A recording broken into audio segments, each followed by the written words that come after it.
Hello friends, my name is Ngahanyui Zimik and I'm very grateful to Father Joby for asking me to do this. He has asked me to speak to you on the topic of connectedness to others. Even last year, there were two colleges in Delhi University that had actually asked me or requested me for the official programs, but I had to turn it down because of the paucity of time and because of time constraints. After graduation, the first time I re-established a sort of connection with my alma mater was in the year 2013. I was probably 28 years old, and Father Saji actually requested me to be the chief guest of the Sports Week of Stephenian, which I complied readily.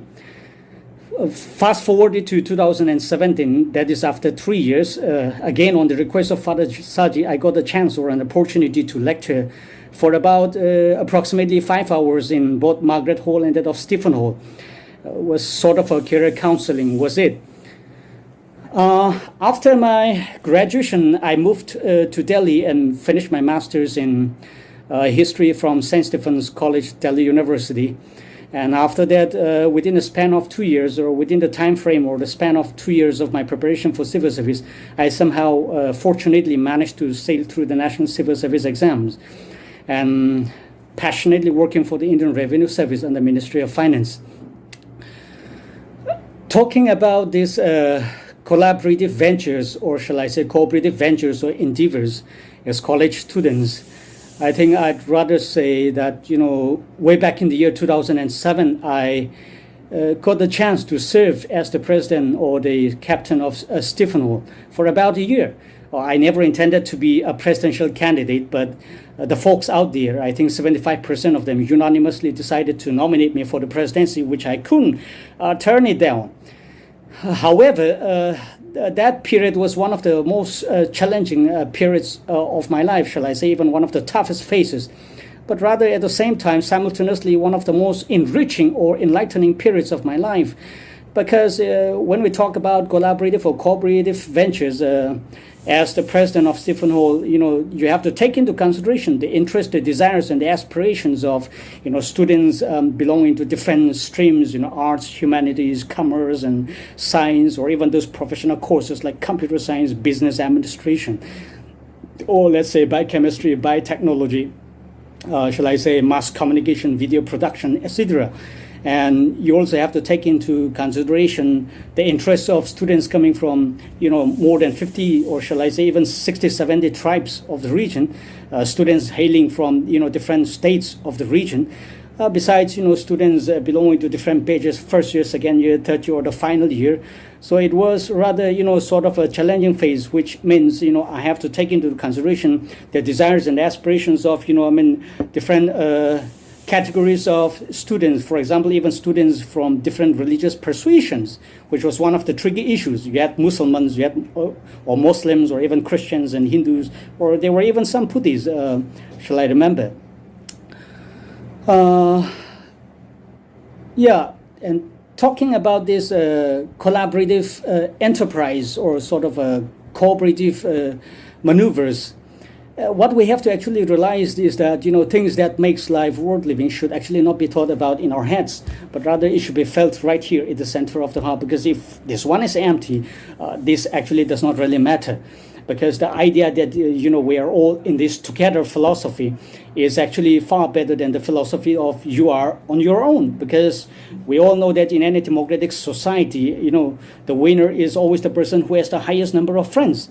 Or in a democratic setting, shall I say, the winner is always somebody who got the highest number of supporters, because 2 is always better than 1. A survey was actually made not too many years ago about the top American CEOs, and to precisely determine the primary factor that was rather contributory to their successes. And they all unanimously came to a particular agreed position. They ascribed 85% of their successes to that of the emotional quotient, or that of emotional intelligence, and a mere 15% for that of the IQ or the intelligent quotient. That was rather sort of a startling revelation for me. It came as a big surprise and sort of a intellectual discovery. And what we also have to realize is that when this, shall I say, the former president of United States, Mr. Barack Obama, won on the presidency or the presidential election, we have to actually realize is that, definitely he was not the most brilliant or the most intelligent student at Harvard. No doubt, there is no denying the fact that he was brilliant, he was intelligent. He went to Columbia, one of the top Ivy League institutions in the United States. He went on to become the first black or the first African-American president of the Harvard Law Review, which is a pretty big, rare achievement in Harvard University. And also after his LLM or Master's in Law Studies, he went on to become a professor of constitutional law in that prestigious, University of Chicago. So there is no denying the fact that, he was rather a brilliant and intelligent student. But we have to realize that, he was definitely not the smartest, not the most intelligent. Why I say this? Because he got admitted into Harvard University through affirmative action, what in our country is known as positive discrimination, the sort of, reservation that is actually followed by the federal U.S. government.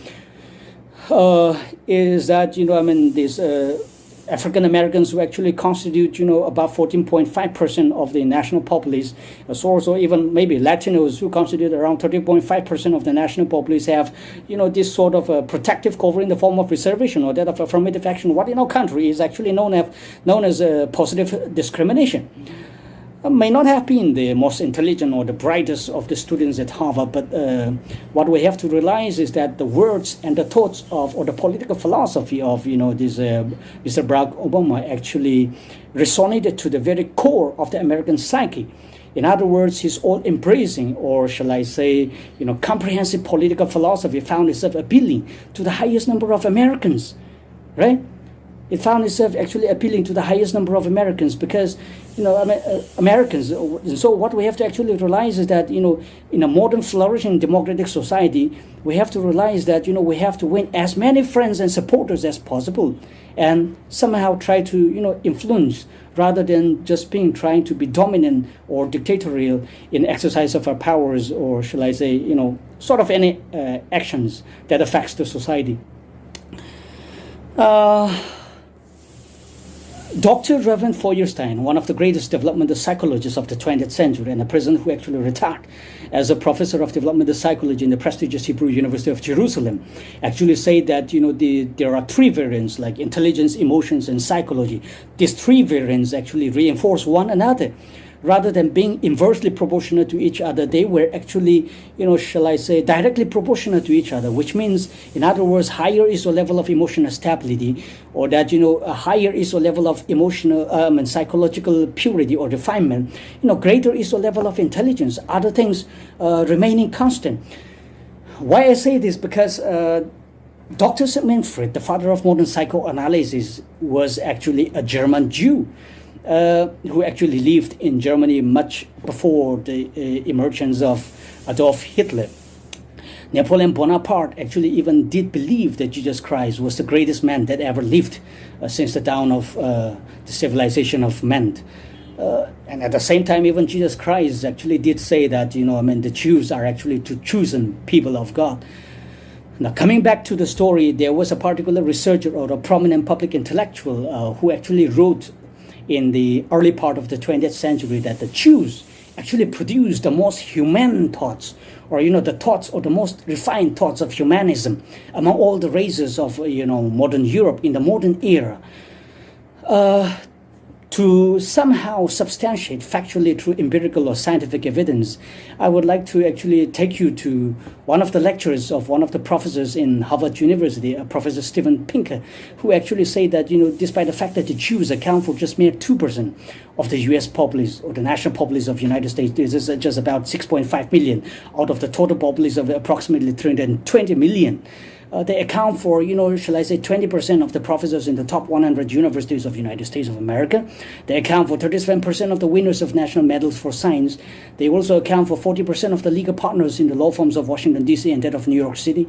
They also account for 40% of Nobel Prize winners in the United States of America, despite the fact that they account for only 2% of the U.S. population. Talking about the first American who actually won the Nobel Prize for economics, Paul Anthony Samuelson, the brilliant Harvard economist by the name of Professor Simon Gustav Kuznets, the brilliant mathematician and statistician Professor Daniel Kahneman, who actually wrote the best-selling book Thinking Fast and Thinking Slow, the brilliant Princeton economist Paul Krugman. The list goes on and goes on.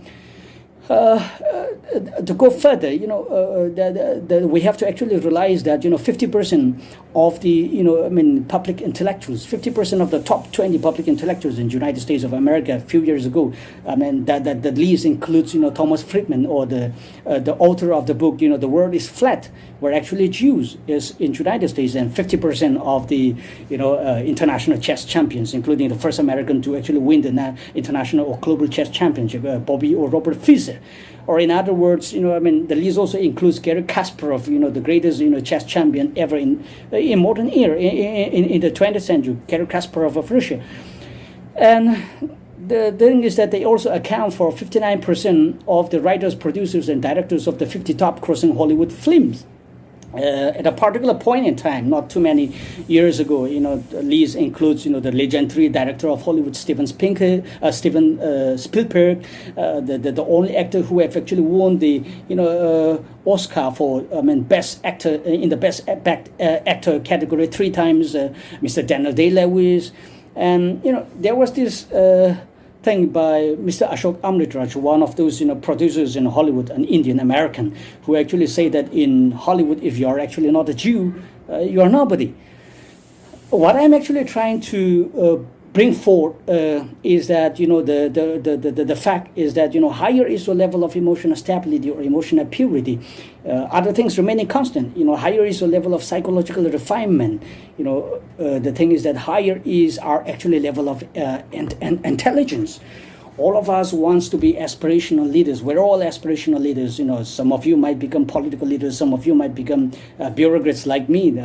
Some of you might want to become great researchers or scholars of eminence. Or some of you might want to become great engineers. Some of you might want to become members of the ecclesiastical order and become spiritual gurus and spiritual philosophers.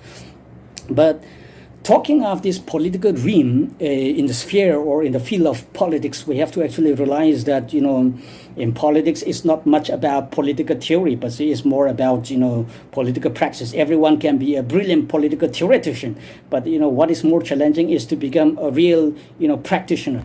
It is not much about what we preach, exactly as I am doing, which is very easy, but it's more about, being a practitioner in the various political experimentations that we actually carry out. It's not much about what we actually promise to the electorate or to the people or to our support base, but it's rather about what we actually deliver to the society at large. Which is why, there was a joke that, the Jews are actually the greatest liars in history because they gave Christianity to the world. Jesus Christ was a Jew and all his 12 disciples were Jews, but then they actually didn't subscribe to the gospel or the spiritual philosophy or the message of Jesus Christ. They rather rejected him. Mention may also be made, for example, let's say, talking of politics, they also gave communism to the world, but then, it's rather very surprising. Communism is, in fact, an ideal political doctrine, but one thing, and the Jews gave communism to the world because Karl Marx was a Jew and Friedrich Engels was a Jew.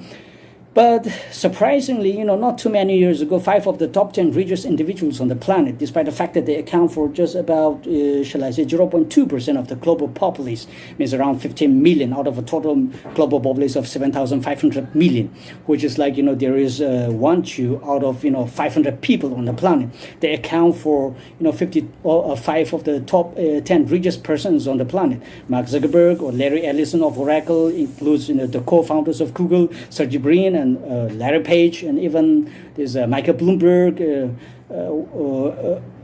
one of the top 5 performing students at Harvard Business School, and one that celebrated famous mayor, a former mayor of New York City. See, the thing is that despite the fact that they account for such a minute percentage of the global populace, 5 of the top 10 richest individuals were actually Jews. That's why they say communism, which is actually a doctrine of political philosophy, founded by the Jews, is a sort of a political facade, to somehow camouflage the economic predominance of the Jews in every sphere of high-end economic activities around the world. Talking of communism, communism as a political theory is an ideal political doctrine, but it actually failed as a political praxis because, Joseph Stalin ruled USSR, the erstwhile USSR, for about 26 years from 1927 to 1953, and within that, time frame of 26 years, he ended up eliminating or murdering about, 40 million Soviets through the Gulag system. Chairman Mao actually ended up, eliminating about 45 million Chinese, through the Great Leap Forward of 1958 or that of the Cultural Revolution, on the pretext of the Cultural Revolution of that of 1966 to 1976 during his rule of, 27 years from 1949 to that of 1976. Which is why Ronald Reagan, on the other side of the political spectrum, ended up actually saying that this Iron Curtain, this insulated empire, which is rather the Communist empire, the Communist international, represented an evil empire, which is why, in the late 1980s, he actually touched down on the soil of, Berlin and stood right there, in front of the rather famous Brandenburg Gate in Berlin and shouted at the top of his voice, Mr. Gorbachev, tear down this wall. The internal contradictions, or shall I say, within that evil empire or within the Iron Curtain actually led to its disintegration or downfall. The erstwhile Union Soviet Socialist Republic, despite the fact that it was a huge empire, disintegrated into 15 independent republics in the year 1991. The list includes Russia, Georgia, Armenia, Azerbaijan, Latvia, Lithuania, Estonia, or shall I say Moldova, Belarus, Ukraine, Kazakhstan, Kyrgyzstan, Uzbekistan, Tajikistan, Turkmenistan. So it got, disintegrated into 15 independent republics, even though, Mr. Vladimir Putin of Russia wants to say that, the collapse of the USSR or the disintegration of the erstwhile USSR is actually the greatest geopolitical catastrophe or disaster of the 20th century. Like I said, it is not much about political theory. It is about whether we have the answers for the fundamental questions confronting the society, the fundamental, the most significant questions that actually confronts the society. Do we have the answers for them?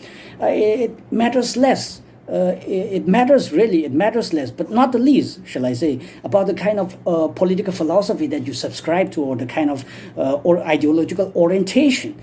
Because it matters less whether you are from the liberal tradition or the conservative political tradition, you hail from the progressive political tradition, or that of whether you are an ardent advocate of the reactionary form of government, or whether you support dictator form of government, or shall I say even democratic form of government, authoritarian form of government, or let's say Maoism or Confucianism, communism, or shall I say, even fascism for the matter. And whether you actually sprung from the left or the right or the central, or whether you're an ardent advocate of democratic centralization or democratic decentralization process, or whether you are even an ardent advocate or supporter of, shall I say, even the political philosophy of democratic socialism.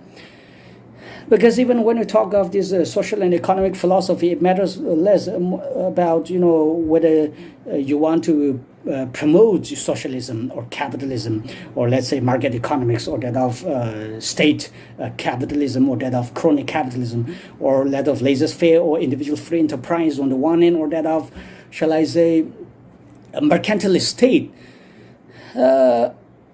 It important as it may be, of course, but then I think it is rather less significant, the kind of ideological orientation. It's more about whether do we have the answers for the fundamental problems conflicting modern society.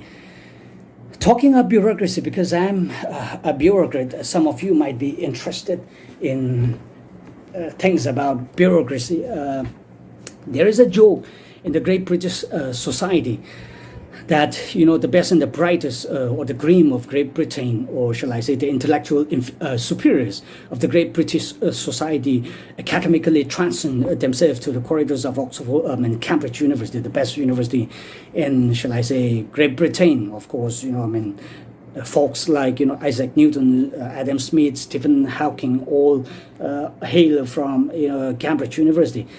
On the other side, they say, the less brilliant, or shall I say, the less creamy layer of the student community in that Great British Society, or the so-called intellectual inferiors of Great British Society, descend to the corridors of Oxford University and become prime ministers. Yeah, no, because when you talk about the prime minister of modern Great Britain, even if you talk about the current incumbent Boris Johnson, or let's say even his predecessor Theresa May, even her predecessor David Cameron, even Tony Blair, even his predecessor John Major, even his predecessor of the Conservative Party, the first woman prime minister of Great Britain, Margaret Thatcher, gold medalist at Oxford University, without a doubt. I think she was the first, British woman to actually be gold medalist in Oxford University, and even Anthony Eden, or Prime Minister Edward Heath, Harold Wilson, Harold Macmillan, almost every damn single Prime Minister of modern Great Britain, or in the last 100 years or so, were actually products of Oxford University. Even in India, there was a joke that this. Natwar Singh, the former foreign minister of India, was actually an economics graduate of St. Stephen's, and he went on to do his master's in economics in Cambridge, and came back and entered the Indian Foreign Service and climbed up the ladder of the Indian Foreign Service and became an ambassador, and later on became the foreign minister of India. On one of the occasions, he actually came to officiate as a chief guest in an official function when Dr. Shashi Tharoor was the president of the student body of St. Stephen's, and Dr. Shashi Tharoor actually wrote in one of his books that Natwar Singh actually talked about how he said something to the student community at St. Stephen's that all of you think that you are the best and the brightest of India, but you will all mistakenly, exactly in the same manner that I did more than 30 years ago, try to get into the Indian Administrative Service or the Indian Foreign Service, become bureaucrats and take orders from the dregs of the Indian society. What we have to actually realize is that at one point in time in the 1980s, St. Stephen's, despite the fact that there are 40,000 plus colleges recognized by the University Grants Commission, St. Stephen's actually accounted for 50% of the Indian Foreign Service officers in the 1980s, and they also did account at one point of time about 40% of the Indian Administrative Service officers. But the joke was that St. Stephen's never actually did produce a prime minister. Because talking about bureaucracy as such, the bureaucracy in general wants to actually believe that everything has to be based on facts, scientific data, cold, hard statistical data, facts, and facts-based reality. But often we have to realize that facts do not actually have room for possibilities. They do not really have room for possibilities. So we have to actually sometimes move beyond or leapfrog beyond the world of facts, because when this Dr. Upendra Baxi, the former Vice-Chancellor of Delhi University, one of the prominent legal jurists in India, actually did research for the years in the 1970s, he actually came out with a sort of a startling revelation. It was sort of even a discovery for me that 97% of the laws in the country are actually framed or implemented by the bureaucrats through delegated legislation or by the permanent executive in the form of rules and regulations and bylaws and circulars and notifications, and even within that small category or leftover or balance of, shall I say, that 3%, you would actually realize that almost every bill, presented or tabled by the different ministries in the parliament are actually framed and drafted by the bureaucrats, which means in the world of India, in the political system or administrative system that is India, bureaucrats actually do enjoy immense power. There is a joke by even this Vladimir Putin, the former president of Russia, who actually, once joked that it doesn't really matter which political party wins the presidential race. It doesn't really matter, which political person, which candidate, with what political program or manifesto wins the presidential race, because, once he actually assumes the job of the presidency, the men in suits and ties and even say briefcases come over to the Oval Office and tell him how things are actually done. This is how the government functions. In Washington D.C., whether it be in Foggy-Bottom on Pennsylvania Avenue, whether it be in Pentagon, CIA, or that of FBI. Why I'm actually trying to say is that take into consideration the fact that the bureaucrats actually do enjoy immense power in different governments, democratic governments even around the world. It is very important or sagacious for us that we have to keep our eyes and our ears on the ground. that our political narrative or administrative philosophy should be in sync or consonant with the desires and the aspirations of the majority of the national populace, or if not, it becomes a huge problem for the national governance of the country. Some of you might actually aspire to become great scholars or researchers of eminence. When we talk about political science, there is this theory of social contract. If you read the works of Thomas Hobbes and the great English philosopher John Locke, or even this French philosopher Jean-Jacques Rousseau, he, for example, in the field of economics, some might be an ardent advocate of socialism, or some might be an ardent advocate of capitalism, or you have to decide. It's a matter of choice whether you want to promote Keynesian economics or welfare economics, or that of the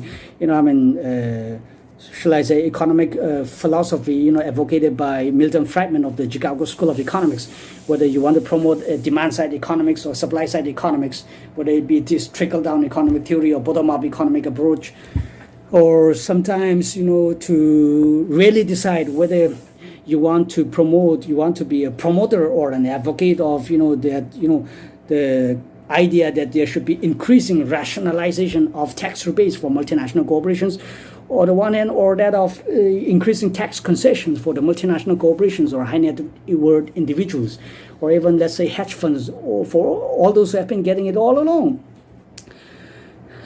Which is why I say it is actually a matter of choice. Sometimes we also have to decide whether the fiscal and monetary policy of the government should be tailored towards the top 1% or the top 10% of the country, or, shall I say, the monetary and fiscal policy of the country should be tailored for the welfare of the bottom 80% or the 90% of the country.